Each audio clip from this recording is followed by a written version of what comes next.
Sveiki visi, dar kartą Vidmantė alkoholikė, iš tikrųjų jaudinuosi, netgi labai. E, Pagalvojau, laukdama to jau čia laiko, kuo artyn ta valanda, tuo labiau suvokiau, kad vis dėlto yra lengviau kažkur tai gyvai dalintis, kai tu tiesiog, va, Dievas duoda mintį, tu atsikeli, neatsisėdi ir kalbi. Kažkaip jaučiu labai didelę atsakomybę, bet tebūnie viskas Dievo valioje. Iš tikrųjų, prašiau prieš prisijungiant ir dar kartą paprašysiu, kad Dievas tvarkytų mano mintis, kalbėtų mano lūpomis, tai tebūnie jo valia. Jo, taip įdomiai čia Modestas parašė grupėje tai pristatė tą mano dalymąsi, kaip sveikimo laipteliais lipu, dalinsiuosi. Tai taip pagalvojau. Na, gal pradėsiu nuo to, kad esu blaiva nuo 2018 metų gegužės 15 dienos. Savo blaivybę skaičiuoju ne nuo tada, kai išgėriau paskutinį alkoholio lašą, o nuo pirmo susirinkimo anoniminiuose alkoholikuose. Nors tai buvau aš ten labai šviežiai išblaivėjusi, tik tai, kad, kvapo nebuvo, aš taip įvardinčiau. Jo, labai kažkaip norėčiau kalbėti savo šituo laiku ne apie tai, kaip gėriau, o kas vis dėlto įvyko ir kas vyksta. Na, bet kokiu atveju vis viena turiu prisistatyti, nes kaip bebūtų, aš gimiau ir man davė vardą Vidmantė, nepridėjo žodžio to alkoholikė. Tai jei nuo vaikystės, aš jau taip tradiciškai, čia kas mane pažįsta, žino, kad visą laiką sakau, kad gimiau ir augau tokioj, kaip pasakyti, inteligentų šeimoje, mama medikė amžinatilsį, visiška abstinentė ir, aš taip suprantu, ir netgi, sakyčiau, alergiška alkoholiui. Tėvas, kultūros darbuotojas, intelektualus, pijokas, aš sakyčiau, alkoholikas, bet jisai po šiai dieną gyvena laimingą gyvenimą ir neturi su tuo problemų. Su tuo problemų turiu aš, alkoholiko vaikas. Tai ta aplinka, kurioje augau, jinai labai dviprasmiška, labai įdomi, tokia, man jinai kažkokia fantastinė, kai pagalvoju, nes iš tikrųjų augau apsupta meilės, gražių dalykų. Tėtis, kai negerdavo, kiek aš atsimenu, jisai be galo mane mylėjo ir myli po šiai dieną. Tai ta meilė yra nesveika, iš tikrųjų jisai mane aukština ir tai yra dar vienas dalykas, kas prisidėjo prie mano ligos ar kažkokių ydų. Ir tai augau, taip sakau, labai įdomiai, mama medikė amžinai kažką tai gelbėja, gydo, dirba, tėtis ten vėl tie kultūriniai reikalai ir tarptų reikalų būdavo kažkokie, vis viena pasisėdėjimai. Namuose visą laiką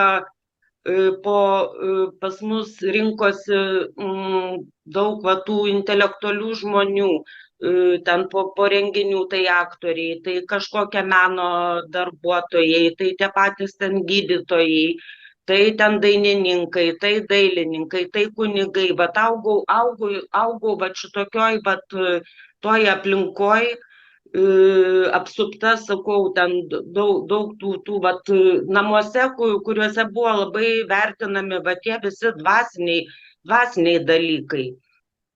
Nepasakyčiau, kad mes gyvenom turtingai. Kažkaip tai buvo labai tėvai, netgi jie investuodavo daugiau į kažkokius meno kūrinius, į kažkokius indus, į knygas. Tiesiog tai nenupasakojamas tas knygų gausa ta mūsų ir aišku, jos buvo skaitomos. Tai vat viskas atrodo kaip ir labai, labai gražu. Viskas gražu, bet laikas nuo laiko tėtis užbaliavodavo. Ir tie pabaliavojimai, jie būdavo baisus tuo, kad jisai grįždavo, aš vaikas miegu, jisai mane pakeldavo, pasodindavo, paleisdavo ten muziką, daugiausia tai kažkaip tai ant bangos buvo Visockis, arba jisai man skaitydavo, cituodavo Hemingvėjų, prie viso to pridurdamas, kad kaip jisai dėl ko nusišovė. Ir tie, ta intelektuali beprotystė, kame aš gyvenau ir sakau, aš bijodavau tų naktų, kai žinodavau, kad man, tarkim, rytoj į mokyklą, o mama ten, tarkim, kažkur tai išvažiavus, ten mes gyvenom tokiam miestelyje, išvažiavusi ten ar gimdymą priiminėti, ar ten žmogų ten jau akis užmerkti. Ir vat, aš gyvenau toj vat, tėčio meilėje tokioje, kad ten pasisodina ir jis aiškina, kokia aš būsiu, kaip tiesiog va, ten kažkokią ikoną iš manęs darė, aiškinau, kokios ilgos tavo blakstienos. Man liepdavo užsimerkti ir ant mano blakstienų dėdavo degtukus. Aš kaip šiandien tą atsimenu ir sakydavo, nesumirksėk, pasižiūrėk, kiek ten tų degtukų. Aš neatsimenu, kiek jų tilpdavo. Bet esmė ta, kad aš būdama, nežinau, ar 8 metų, aš nusikirpau blakstienas. Tai įsivaizduokit, kas turi daryti su mergaitė, kad jinai tą padarytų. Tiesiog nusikirpau iki vokų blakstienos. Aišku, jos ataugo ir ne ką trumpesnės. Bet va tie dalykai tokie žalojantis. Ir buvo sunku, iš tikrųjų sunku ir vėl praeidavo, tai nebūdavo ilgi tie užgerimai, bet tu vaikas nemiegojęs turėdavai eiti į mokyklą, o aš mokiausi, tikrai mokiausi, nes man patiko. Kas man nepatiko, aš ten iškaldavau pažymiui. Po šiai dieną atsimenu, kad kažkada reikėjo fizikai išmokti telefono sandarą, aš ją išmokau, labai gražiai nuėjau ten, netgi pasirepetavus namuose kaip aktorė kokia ten, kaip aš ten parodysiu. Ir vienu žodžiu ir baigėsi, mano ten iš karto atminties kortelė buvo ištrinta, nes gavau 5, tuo metu tokia buvo mūsų vertinimo sistema ir visa laiminga. Tai vat, ir augau tame visame, tai laiminga, tai nelabai laiminga, bet kuo daugiau su metais vis šeimoje dažnėjo, bet tie tėčio išgerinėjimai. Ir jie darydavosi baisus, jau prasidėjo ir bėgimai iš namų ir tu nebegalėdavai tiesiog rasti ramybės, buvo nuolat slepiami pinigai ir jie dingdavo. Mama, kai medikė ten visą laiką, nepaslaptis, dovanų gaudavo, ten alkoholis, vat kaip aš šiandien prisiminiau. Pas mus bare buvo laikomos nuotraukos, kur normaliuose namuose bare stovi buteliai. Pas mus buteliai buvo suslėpti visur ir netgi po mamos mirties, bet aš atsimenu kaip šiandien, kai mes kraustėm, kiek mes dar jų radom, kur juos neslėpdavo, nes, bet aišku, jos rasdavo, ne visus rasdavo. Tai va, ta mano tokia vaikystė, koks aš ten tas vaikas augau, nežinau, aš buvau kompleksuota, bet tokia, nu nežinau, žingeidi ir tikinti. Vat labai įdomus va tas toksai vat mano prisiminimas iš pačios ankstyviausios vaikystės. Aš vasaras leisdavau pas senelius, mamos tėvus amžinatilsį Baisogaloje ir sėdėdavau kieme ir žiūrėdavau į debesis. Žiūrėdavau į debesis ir aš va ten įsivaizdavau, kad ten yra Dievas, ten yra dangus, va tam danguje, į kurį aš žiūriu, tai yra dangus. Ir va tas va toksai tikėjimas. Bet dėl ko jisai buvo? Taip, mane seneliai, tėvai taip pat buvo tikintis ir visos šventės buvo religinės švenčiamos ir eidavo jie ir į bažnyčią, nors tuo metu nebuvo, nu, kaip ir negalima buvo, bet vienu žodžiu, o mane gal labiau močiutė išmokino va tų visų poteriukų, bet aš pati to norėjau. Aš taip tikėjau tuo Dievu ir aišku, dabar aš suprantu kodėl, nes aš turėjau kažkuo tikėti. Aš vat vaikas užsisklęsdavau ten, vat eidavau prie Dievo, nes ten man atrodė saugu. Nes jisai va ten myli, aišku, jisai baudžia, jo reikia bijot, bet jeigu tu esi geras, tu nieko blogo nedarai, tu esi tiesiog vaikas, jis tave myli.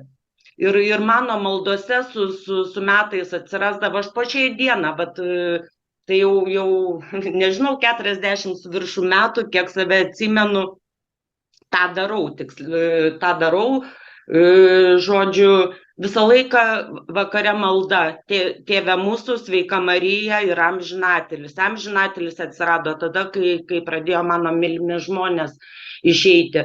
Bet mano pokalbis su Dievu būdavo vaiko. Aš melsdavausi, už tėvą niekada nesu meldusis, iki kol aš išblaivėjau. Aš visą laiką prašydavau, kad jisai ne kad numirtų, ne kažką, bet kad jo nebūtų. Tiesiog, kad nebūtų. Aš netgi mamai, vaikas būdamas, buvau suradusi kitą vyrą. Aš taip norėjau, kad mama su tėvu išsiskirtų, to norėjo ir seneliai amžinatilsį. Bet tai nebuvo duota. Ir aš tame visame vat, tiek kankinausi, kad aš galvojau taip, viskas. Mano šeimoje tikrai to nebus. Mano šeimoje. Aš labai norėjau kuo greičiau ištrūkti iš namų. Ir vat, taip, va čia gal jau ir buvo Dievo planas, ne mano, nes tiesiog atsirado žmogus, mano vaikų tėvas, mano vyras buvęs, tai tikrai jisai mane pamilo, labai mylėjo ir aš 18, tik sulaukusi 18, 3 savaitės praėjo, aš ištekėjau. Tuoj gimė dukra, po 10 mėnesių sūnus, vienu žodžiu, aš pradėjau kurti tą savo gyvenimą, kur aš įsivaizdavau, kad mano vyras negers, kad mano namuose bus ramybė, kad nereikės kažko slėpti, pinigų, alkoholio, kad vaikai miegos, jie niekada nebėgs, kad bus valgyti padaryta ir panašus dalykai. Vat įsivaizdavau, kad aš viską darysiu, bet ką, kad gyventi kitaip. Ir negaliu sakyti, kad man nesisekė. Aišku, nuplaukė mano studijos, bet tai buvo viltis, kad aš jas grįšiu. Dievo planai kitokie buvo. Tiesiog mama nuo onkologinės ligos mirė ant mano rankų, vėl viskas persivertė. Ir gyvenom taip, tai vat alkoholio tokio, kaip lygos, vat, kaltininko, potencialaus kaltininko. Mano gyvenime nebuvo. Pirmą kartą aš taip pagalvojau, gal sąmoningai, atsimenu, išgėriau su ten vaikystės draugu, darželyje, pavėsinėje, šampano butelį. Ir tai buvo man jau turbūt 15 metų. Tai vat buvo pirmas sąmoningas tas pabandymas alkoholio. Cigaretė pirma buvo jau apie 17 metus, tai, ko norėti iš manęs, aš iki 15 metų su lėlėm žaidžiau, 18 vat jau dukrą supavau, tai va čia toks įdomus gyvenimas. Tai vat ir to kažkokio, vat kai aš susikūriau tą naują savo jau šeimą, man nereikėjo to alkoholio. Jisai, tarp kitko, man skanus buvo. Nuo pat vaikystės aš mėgdavau aplinkui stalą apeiti, ten tos lykerius nuragauti, ar ten pas mamą rasdavau ten kažkokius saldainius su lykeriu. Man patiko ir man keistas tas apsvaigimas būdavo, bet žinojau, kad šnapsas neskanu tuo metu. O viskas ten, kas saldu, man patiko. Aš ten paragaudavau ir babytėm žinatilsi, ten obuolių vyno duodavo išgerti ir ten alaus su šituo kiaušiniu išplakdavom. Man patiko tie dalykai, bet aš taip įsivaizdavau, kad tai yra sveika. Be abejo, tai niekas ir nesako, kad alkoholis nėra sveika, tik tai kiekiai.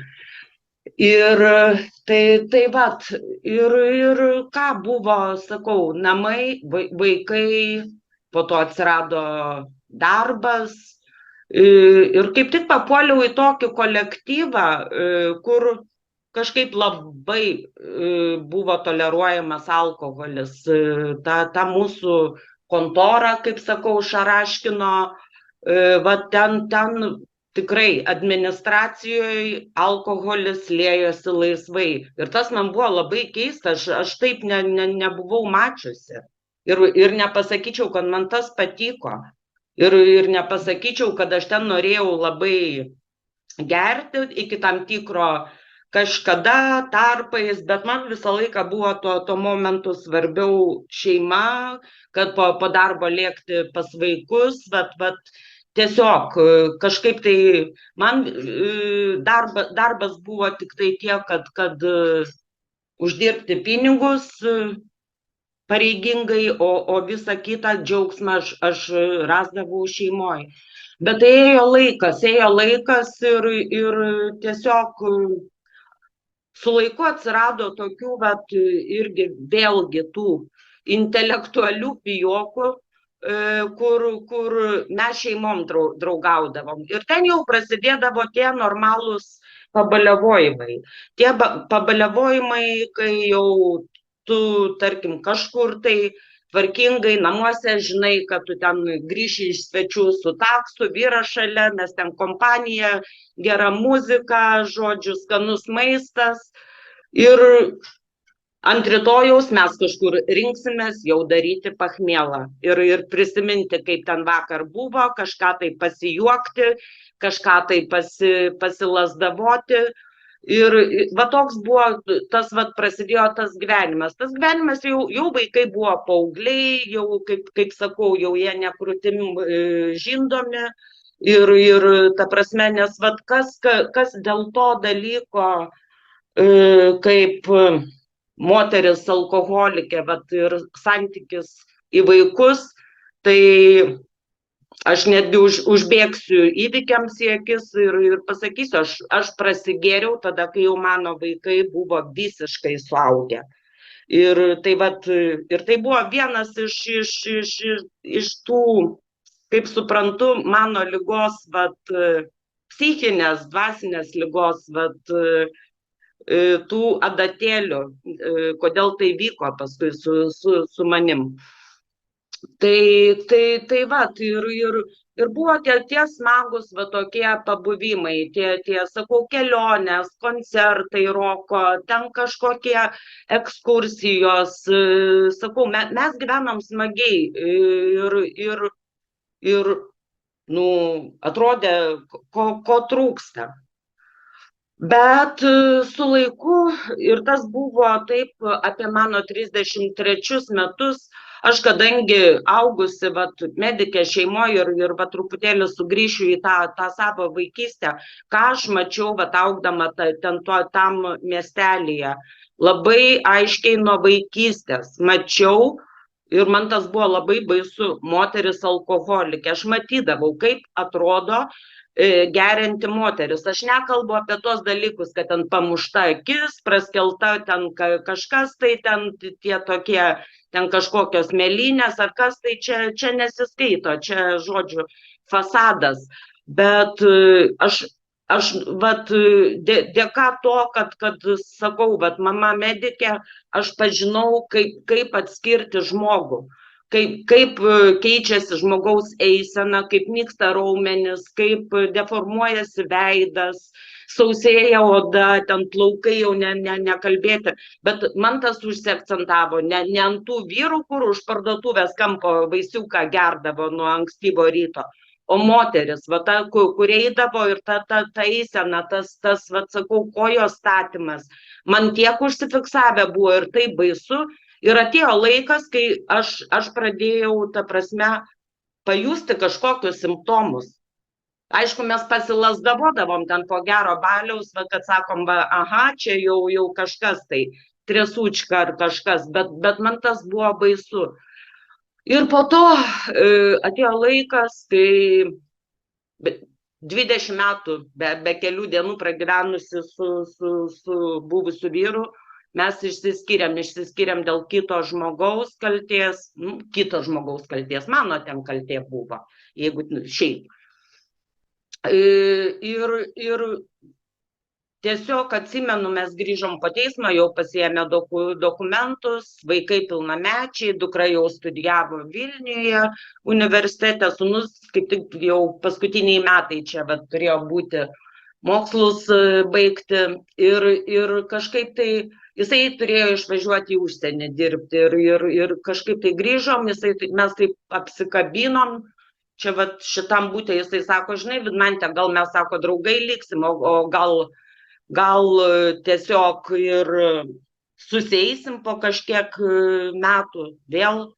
Mano žodžiai jam buvo, sakau, nesakau, tu ilgai vienas nebūsi, sakau, tu per geras vyras tiesiog, sakau, tu pamatysi, sakau, metai maksimum ir tu turėsi kitą šeimą. Ir aš buvau visiškai teisi. Ir aš žinau, kodėl, nes, tiesiog. O jo žodžiai buvo tokie, Vidmante, tu tik nepradėk gerti. Sako, tu matai, tu turi polinkį, sako, žinai, kokie tavo genai. Tie genai, tai čia pas mus buvo jau tokia kaip ir šeimoje toks anekdotas ir aišku, kalba būdavo apie mano tėvą. Kiek tie genai, jie čia genai, kiek ne genai, čia vienas Dievas te žino, aš ne medikas ir tikrai negaliu to nustatyti. Bet tie žodžiai, ką jisai pasakė, jie man tiesiog į smegenis iki pat kaulų čiulpų ėjo. Ir taip aš pradėjau gerti būtent po skyrybų vis daugiau. Tai buvo, nes buvo nelaimingi santykiai, toksiški santykiai su gyventiniu.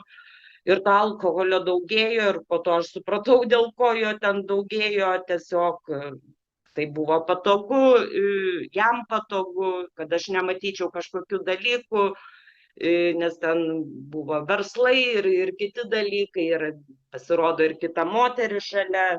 Ir tiesiog, čia neverta apie tai tiesiog kalbėti, tai yra gyvenimas.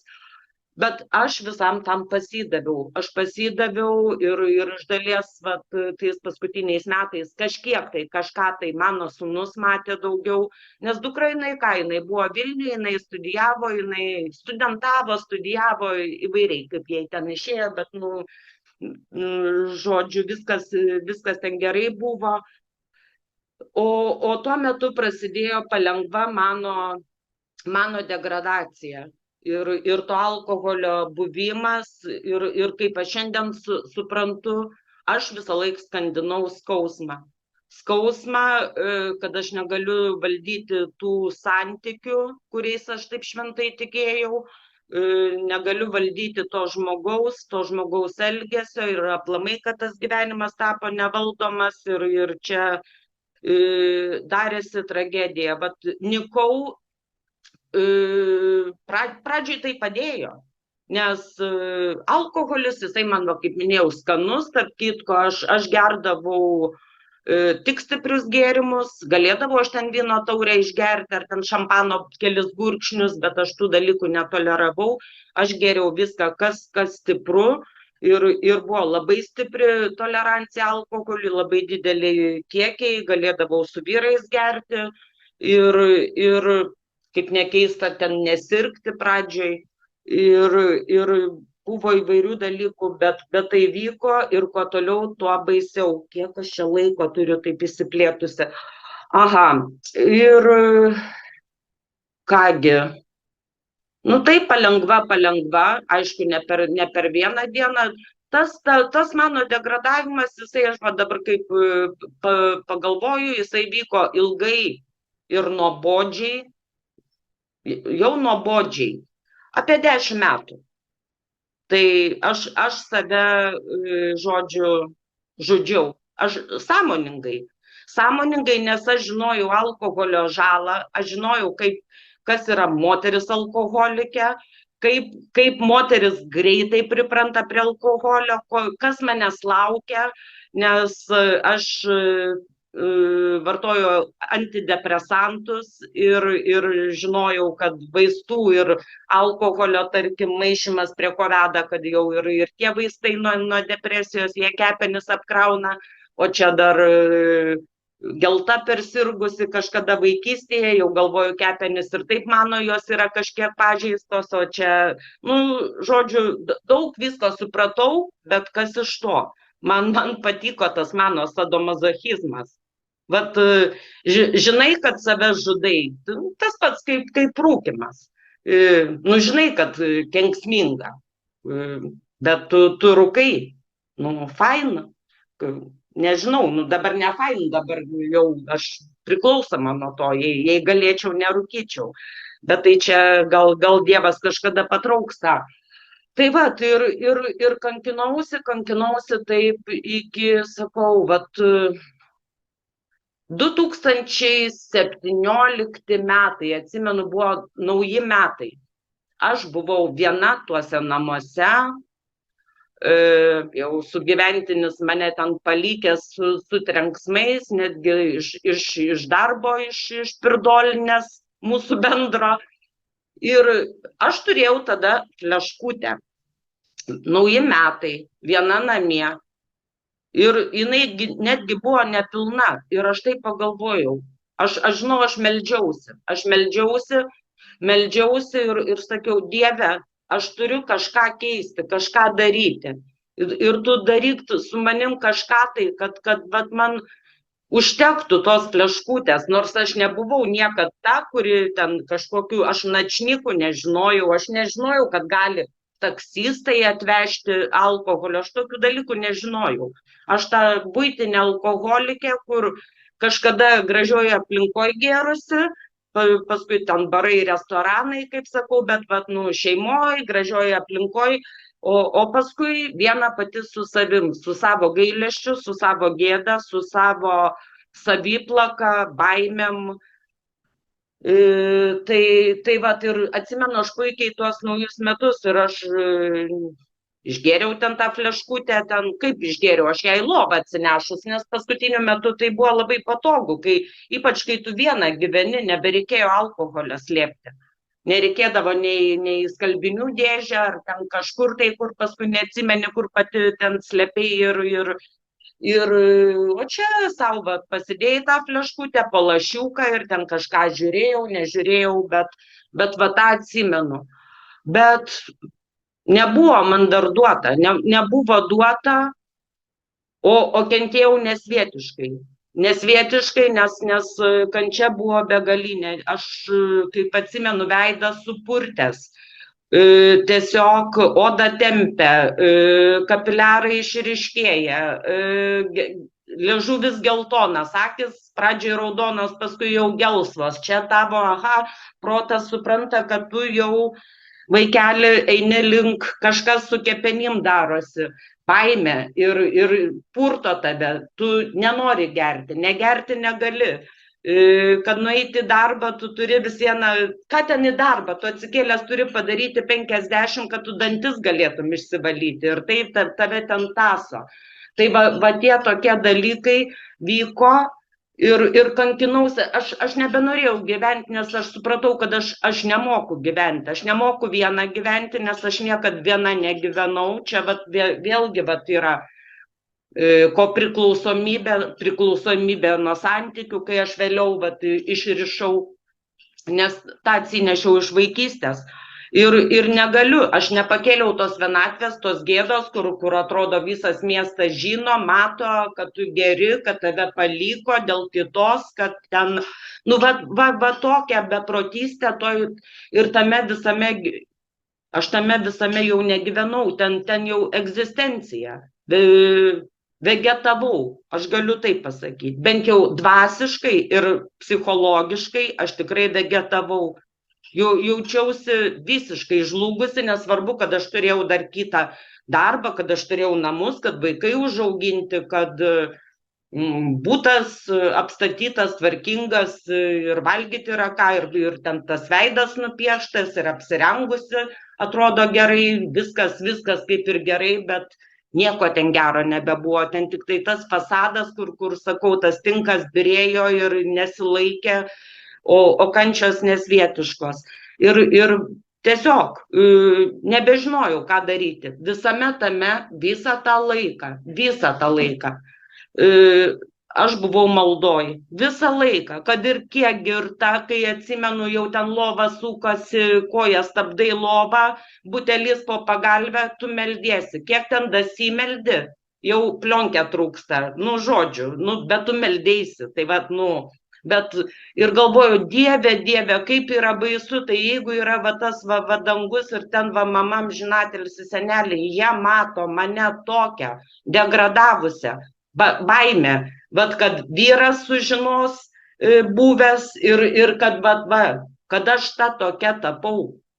Nesvarbu, kad aš ten nevogiau, dar kažko nedariau. Man buvo labai baisu. Man jau atrodė, kad jau daugiau nebėra kur. Toj visoj kančioj. Ir kągi, kaip Dievas buvo su manim ir Dievas veikia per žmonės, atsitiktinai, kai aš nežinojau, kur kreiptis. Nes kažkas narkologas ar kas, tai čia man kažkas protų nesuvokiama buvo. Daugiau aš nieko nežinojau. Kad mieste yra anoniminiai alkoholikai, aš nežinojau. Žinojau bendrai apie veiklą, bet tai čia, kai sakau, kažkur Amerika, Europa ir panašiai. Nes ten žinojai ten iš bendro išprusimo, kad ten Hopkinsas anoniminis alkoholikas, ar ten, tarkim, ten dar kažkas tai ten gydėsi ir tame laikosi. Bet ne, tu nežinojai paprastų žemiškų dalykų.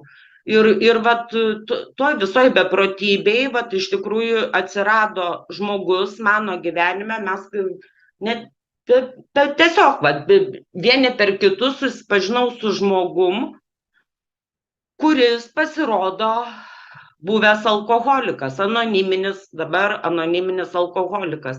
Ir Dievas taip davė, kad tuo metu mes galėjom labai daug bendrauti ir šituose namuose, kai sakau, šitoj virtuvėj po garniku čia mūsų vyko jau, prasidėjo mano kelias iš tikrųjų į anoniminius alkoholikus. Kelias labai toksai įdomus, nes kaip mes bendraudavom, aš išvirdavau, žmogus atsiveždavo Coca-Colos, tarkim, arba išvirdavo arbatos, man atveždavo brendžio 0,7. Ir mes bendraudavom, jisai pasakojo, kas buvo, kas įvyko, kaip yra dabar. Ir mes po to garintuvų rūkydavom ir vyko, mano, žodžiu, žiebėsi viltis, plionkę trūkdavo, vėl jinai, žodžiu, bet šitaip. Ir kankinausi aš taip dar turbūt 3 mėnesius ir aš paprašiau, paskui pasakiau, atsirado dar daugiau pažįstamų tų būtent namų grupės alkoholikų anoniminių, sakau, aš noriu į grupę, sakau, man reikia. Ir jie, baigtų, tu ne tokia, ko tu nori, tai kad tu čia išgeri, tą 07, nei tu vartaisi, nei nieko. Sakau, žmonės, tai aš prie jūsų išgeriu. Aš geriu kiekvieną dieną, pas mane tų 07 prislėpta. Jūs išvažiuojat, išeinat, aš pėdas mėtau, kuri čia krautuvė, šitoj tą savaitę nebuvau, tai dabar reikia čia nusipirkti, nes ką pagalvos, nors aš niekam ten nebuvau įdomi. Ir užsipirkdavai, tai čia akcija, tai čia tas, ir su tokia kančia, kad tu dalėki, tik tai, kad greičiau užlipi į antrą aukštą, atsirakini duris ir prasisuki butelį iš kakliuko, turi išgerti. Tai mano buvo tokia kančia. Turi ten, ne visą butelį, bet turi, kad tave nustotų purtyti, kad tu galėtum pradėti kažką galvoti, kažką tai vegetuoti, kažką daryti. Jau tuo metu kažką tai valgyti ar kažką, aš jau nebenorėjau, jau mano organizmas viską atmetinėjo. Tai ir po tų visų pasvarstymų, žodžiu, ačiū tai moteriai, kuri buvo irgi anoniminė alkoholikė, man kaip sesė po šiai dieną, kad jinai treptelėjo koją, pasakė, leiskit jūs jai pasirinkti. Nepatiks, nelips, tegul jinai, žodžiu, tegul jinai sprendžia, jai žinoti, jūs nežinot, ką jinai veikia, kaip jinai būna, kai ta prasme, 24 valandas į parą. Tai ir šitaip atėjo ta išlauktoji mano 18 metais, gegužės 15, kai mane nusivežė į mano pirmą grupę, į tašką, į susirinkimą. Tai aš ten įbėgau, buvo labai šilta beprotiškai diena, žydėjo alyvos, kaip šiandien atsimenu, ir įlėkiau ir taip, vienas pažįstamas, su šituo netgi gėrusi, sūnaus klasiokės tėvas, dar vienas matytas. Ir taip, bet aš prie kiekvieno žmogaus pripuoliau, aš visus apibučiavau, žodžiu, ir nulėkiau, atsisėdau priekyje, pačiam priekyje, ten prie vedančiojo ir galvoju, kas čia bus. Ir taip laukiau, kad prasidėtų tas susirinkimas, kad aš galėčiau pasakyti savo vardą ir pridėti žodį alkoholikė. Aš dažnai girdžiu, kaip žmonės sako, man buvo sunku, aš pasakiau iš pareigos, kad reikėjo, aš pajutau didžiulį palengvėjimą, kad aš alkoholikė, aš jau senai žinojau tiesiog iš bendro išprusimo, bet aš nežinojau, ką daryti. Ir ten aš pajutau palengvėjimą. Aš patikėjau nuo pirmo susirinkimo ir išėjus iš to susirinkimo, aš jau žinojau, kad yra viltis. Ir nuo tos dienos nebuvo nė karto noro išgerti, ten kažkokie pamastymai ar ką, bet fizinio noro tikrai ne. Ir Dievas taip veikia, kad po šiai dieną netgi kas nors, kai kalba, ypač žmonės apie atkryčius arba, kažką tai, mane žiauriai pykina. Aš tokius jaučiu ten tuos psichosomatinius, man būna, kad gyvuose susirinkimuose, kai sėdi, tai laukiu, kad greičiau pertrauka, nes bijau, kad aš galiu atpilti. Aš tiek susitapatinu su to žmogum, tai nežinau, ar čia mano laki vaizduotė, ar ant tiek nervų sistema tokia mano yra, bet, jeigu tai veikia, tegul veikia, reiškia, taip turi būti. Tai ir ką, ir labai džiaugiausi, aš papuolusi, radusi tą viltį, kaip šiandien atsimenu, kaip pasakyti, nebuvo toj grupiai jokios programos. Buvo tie tokie, 2 žingsnis, žmonės blaivus, po 20 su viršum metų ir panašiai, visi laimingi, viskas gerai. Ir aš tuo tikėjau, man patiko bendrystė, kaip mane po mėnesio blaivybės turbūt nuvežė jau į pirmą stovyklą, nu, gal ten 2 mėnesiai maksimum. Mano pirmoji stovykla buvo Paštys, vat, Vilniaus regiono tuo metu, tai kažkas tai vau, kaip aš dabar suprantu, aš ten nieko nesupratau, bet ten man labai patiko, nes mes labai fainai ten buvom, ten ką ten tuose susirinkimuose kalbėjo, nu, gražiai kalbėjo. O aš buvau blaiva, man daugiau nieko nereikėjo. Ir va tas visas va toksai vau tęsiasi metus laiko. Po metų taip tinkt, daugiau nei po metų, rudeniop kažkaip, kaip aš sakau, rudeninė depresija. Tai činkt, vidmantėj kažkas darosi. Ir tada aš pirmą kartą pasiprašiau globos, bet va Dievas taip suveikė, kad ta moteris negalėjo, nors pažadėjo, paskui prasidėjo, jinai išvyko ir reiškia, taip turėjo būti. Ir paskui karantinai visi ir antri blaivybės metai, viskas kaip ir blaiva, bet kažkas ne taip. Ir va po 2 metų blaivybės, ten gal 3 mėnesyje, biški mažiau, vasarą aš tiesiog pajutau vieną dieną, viskas, aš nebegaliu, aš nežinau, aš einu iš proto, aš gert nenoriu, bet aš negaliu gyventi, aš nelaiminga, aš negaliu būti su savim tiesiog, aš galiu išeiti su žmonėm pabūti, aš grįžtu į namus ir aš viskas, tiesiog. Ir vat tada ir pasakiau savo, sakau, Vidmante, viskas, skambink, žinai, kas užsima globa, nes prieš tai vat papuolus į kitą miestą mane labai graibstė moteris, tiesiog man keista buvo ir aišku atmetimas, visos, o tai tu čia nepraėjusi žingsniais ir matau, kaip jos taip ateina, atrodo ant manęs ten ar 4, aš tokia, nu čia dabar, tai man jeigu sako reikia, tai man nereikia.